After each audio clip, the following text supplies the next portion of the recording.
ಬೆಳಗಾವಿಯ ಬಿಮ್ಸ್ ಆಸ್ಪತ್ರೆಯಲ್ಲಿ ಕೈಕೊಟ್ಟ ವಿದ್ಯುತ್ ತುರ್ತು ಚಿಕಿತ್ಸಾ ಘಟಕದಲ್ಲಿ 20 ನಿಮಿಷಗಳ ಕಾಲ ಕತ್ತಲಾಗ್ಬಿಟ್ಟಿತ್ತು. ರೋಗಿಗಳಿಗೆ ಮೊಬೈಲ್ ಟಾರ್ಚ್ ಅನ್ನು ಹಿಡಿದು ಚಿಕಿತ್ಸೆ ನೀಡಿದ್ದಾರೆ. ಐಸಿಯುನಲ್ಲಿ ಕರೆಂಟ್ ಹೋಗಿದ್ದಕ್ಕೆ ರೋಗಿಗಳು ನರಳಾಡ್ಬಿಟ್ಟಿದ್ದಾರೆ. ವಿಷ ಸೇವಿಸಿ ಬಂದಿದ್ದ ವ್ಯಕ್ತಿಗೆ ಮೊಬೈಲ್ ಟಾರ್ಚ್ ಬಳಸಿ ಚಿಕಿತ್ಸೆ ನೀಡಿದ್ರು. 20 ನಿಮಿಷಗಳ ಕಾಲ ವಿದ್ಯುತ್ ಪೂರೈಕೆ ಹಾಗೆ ಇರಲಿಲ್ಲ. ಬೆಳಗಾವಿಯ ಬಿಮ್ಸ್ ಆಸ್ಪತ್ರೆಯಲ್ಲಿ ವಿದ್ಯುತ್ ಕೈಕೊಟ್ಬಿಟ್ಟಿದೆ. ಅಂದರೆ ಈ ಹಾಸ್ಪಿಟಲ್ಸ್ಗಳ ಸರ್ಕಾರಿ ಹಾಸ್ಪಿಟಲ್ಸ್ಗಳು ಪ್ರತಿಷ್ಠಿತ ಹಾಸ್ಪಿಟಲ್ಸ್ಗಳ ಪರಿಸ್ಥಿತಿ ಯಾವ ರೀತಿ ಆಗಿದೆ ಅನ್ನೋದು ನೀವು ಗಮನಿಸಿ. 20 ನಿಮಿಷ ಕರೆಂಟೇ ಇರಲಿಲ್ಲ. ಅಲ್ಲಿರೋರಿಗೆಲ್ಲರಿಗೂ ಟಾರ್ಚ್ ಹಾಕೊಂಡು ಇವ್ರುಗಳು ಟ್ರೀಟ್ಮೆಂಟನ್ನು ಕೊಟ್ಟಿದ್ದಾರೆ. ಅಂದರೆ ಅಲ್ಲಿನ ವ್ಯವಸ್ಥೆ ಎಷ್ಟು ಮಟ್ಟಿಗೆ ಹದಗೆಟ್ಟು ಹೋಗಿದೆ ಅನ್ನೋದನ್ನು ಯೋಚಿಸಬೇಕಾಗತ್ತೆ. ತುರ್ತು ಚಿಕಿತ್ಸಾ ಘಟಕದಲ್ಲಿ 20 ನಿಮಿಷ ಕಾಲ ಯಾವುದೇ ರೀತಿಯಾದಂಥ ಬೆಳಕೆ ಇರಲಿಲ್ಲ, ಕತ್ಲಿತ್ತು. ಏನ್ ಟ್ರೀಟ್ಮೆಂಟ್ ಕೊಡ್ತಾರೆ, ಏನ್ ಮಾಡ್ತಾರೆ ಅಂತ ಸಂದರ್ಭದಲ್ಲಿ ಯಾವ್ದಾದ್ರು ಜೀವನೇ ಹೋಯ್ತು ಅಂತಂದ್ರೆ ಏನ್ ಮಾಡ್ತಾರೆ?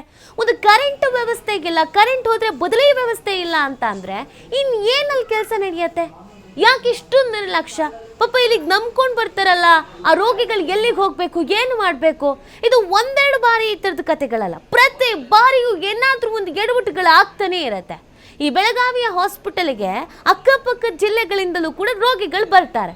ಇಲ್ಲಿ ನೋಡಿದ್ರೆ ಏನಾದರೂ ಕರೆಂಟ್ ಹೋಯ್ತು ಅಂತ ಅಂದರೆ ಗಂಟೆಗಟ್ಟಲೆ, ಅರ್ಧ ಗಂಟೆ, 20 ನಿಮಿಷ ಕರೆಂಟೇ ಬರಲ್ಲ. ಇಂಥ ಸಂದರ್ಭದಲ್ಲಿ ಏನಾದರೂ ಎಮರ್ಜೆನ್ಸಿ ಅನ್ನುವಂಥ ಆಪರೇಷನ್ಸ್ಗಳಾಗ್ತಾ ಇದ್ರೆ ಏನು ಮಾಡ್ತೀರಾ? ಹೇಗವರಿಗೆ ಟ್ರೀಟ್ಮೆಂಟ್ ಮಾಡ್ತೀರಾ? ಟಾರ್ಚ್ ಹಾಕೊಂಡಾ? ನೋಡಿ, ವಿಷ ಸೇವಿಸಿದ ಒಬ್ಬ ರೋಗಿ ಬರ್ತಾರಂತೆ, ಅವರಿಗೆ ಇವ್ರುಗಳು ಮೊಬೈಲ್ ಟಾರ್ಚ್ ಹಾಕೊಂಡು ಚಿಕಿತ್ಸೆ ಮಾಡಿದ್ದಾರೆ.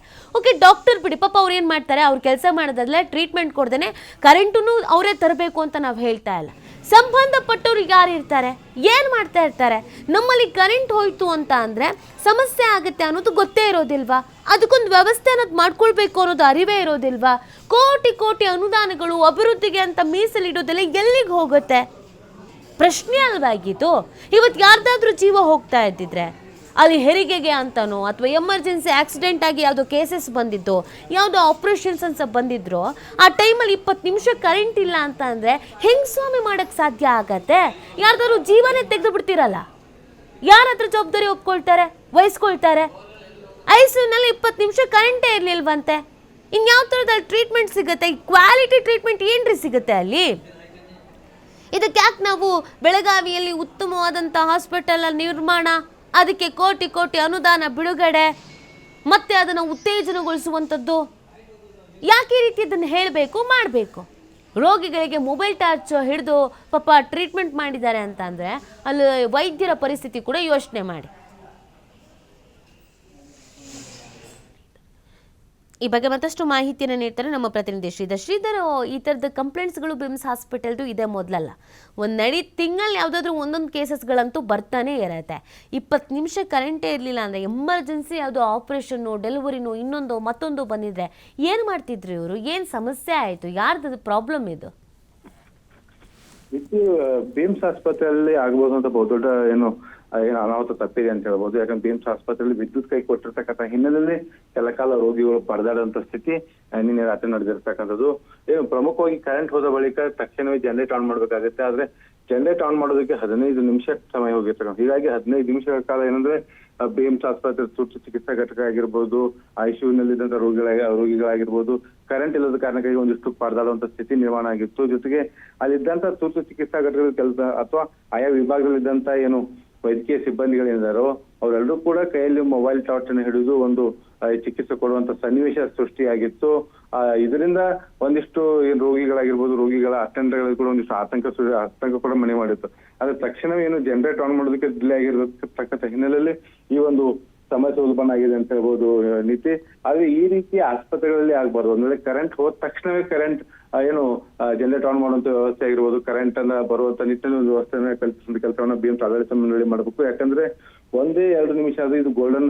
ಯಾಕಂದ್ರೆ ತುರ್ತು ಚಿಕಿತ್ಸಾ ಘಟಕಕ್ಕೆ ಬರುವಂತ ಬಹಳಷ್ಟು ರೋಗಿಗಳೆಲ್ಲರೂ ಕೂಡ ರಸ್ತೆ ಅಪಘಾತ ಆಗಿರ್ಬೋದು, ಹೃದಯಾಘಾತ ಆಗಿರ್ಬೋದು, ಹೀಗೆ ಬಹಳಷ್ಟು ರೀತಿಯ ಏನು ತಕ್ಷಣಕ್ಕೆ ಆದಂತ ಒಂದು ಏನಾದ್ರು ಅವಘಡ ಸಂಭವಿಸಿದ್ರೆ ತಕ್ಷಣಕ್ಕೆ ಅವರಿಗೆ ಪ್ರಾಥಮಿಕ ಚಿಕಿತ್ಸೆ ಸಿಗೋದೇ ತುರ್ತು ಚಿಕಿತ್ಸಾ ಘಟಕದಲ್ಲಿ.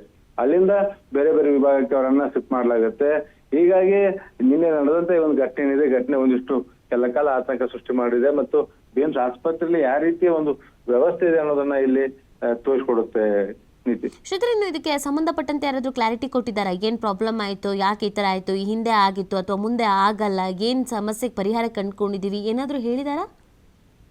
ನೀತಿ ಈಗಾಗಲೇ ಏನಂದ್ರೆ ಜನರೇಟ್ ಆನ್ ಆಗೋದಕ್ಕೆ ಒಂದಿಷ್ಟು ವಿಳಂಬ ಆಗಿರ್ತಕ್ಕಂಥ ಹಿನ್ನೆಲೆಯಲ್ಲಿ ಈ ರೀತಿ ಒಂದು ಸಮಸ್ಯೆ ಆಗಿದೆ. ಆದ್ರೆ ಇದಕ್ಕೆ ಯಾಕೆ ಈ ರೀತಿ ಆಯ್ತು ಅನ್ನೋದನ್ನು ಕೂಡ ನಾವು ಈಗ ಅದನ್ನ ಪರಿಶೀಲನೆ ಮಾಡ್ತೀವಿ. ಮತ್ತೆ ಯಾರು ತಪ್ಪಿತಸ್ಥರು ಅವ್ರ ವಿರುದ್ಧ ಕೂಡ ನಾವು ಕ್ರಮ ತೆಗೆದುಕೊಳ್ಳೋದು ಕೆಲಸ ಮಾಡ್ತೀವಿ ಅನ್ನೋ ಮಾತನ್ನ ಏನು TV5ಗೆ ಬೀಮ್ಸ್ ನಿರ್ದೇಶಕ ಅಶೋಕ್ ಶೆಟ್ಟಿ ಕೂಡ ಒಂದು ಮಾಹಿತಿ ಕೊಟ್ಟಿದ್ದಾರೆ. ಆದ್ರೆ ಈ ಒಂದು ಕರೆಂಟ್ ಹೋದ ಸಂದರ್ಭದಲ್ಲಿ ಯಾವುದೇ ರೀತಿಯ ಒಂದು ಏನು ಅವಘಡ ಆಗಿರ್ಬೋದು, ಯಾವುದೇ ರೀತಿಯ ಪ್ರಾಣಹಾನಿ ಅಂತ ಈ ರೀತಿ ಯಾವುದೇ ಘಟನೆ ಆಗಿಲ್ಲ. ಯಾಕಂದ್ರೆ ಈ ರೀತಿಯ ಪ್ರಕರಣ ಇದೆ ಮೊದಲ ಬಾರ ಆಗಿರ್ತಕ್ಕಂಥದ್ದು ಅನ್ನೋಂಥ ಮಾತನ್ನು ಕೂಡ ಬೀಮ್ಸ್ ನಿರ್ದೇಶಕರು ಹೇಳಿರ್ತಕ್ಕಂಥದ್ದು.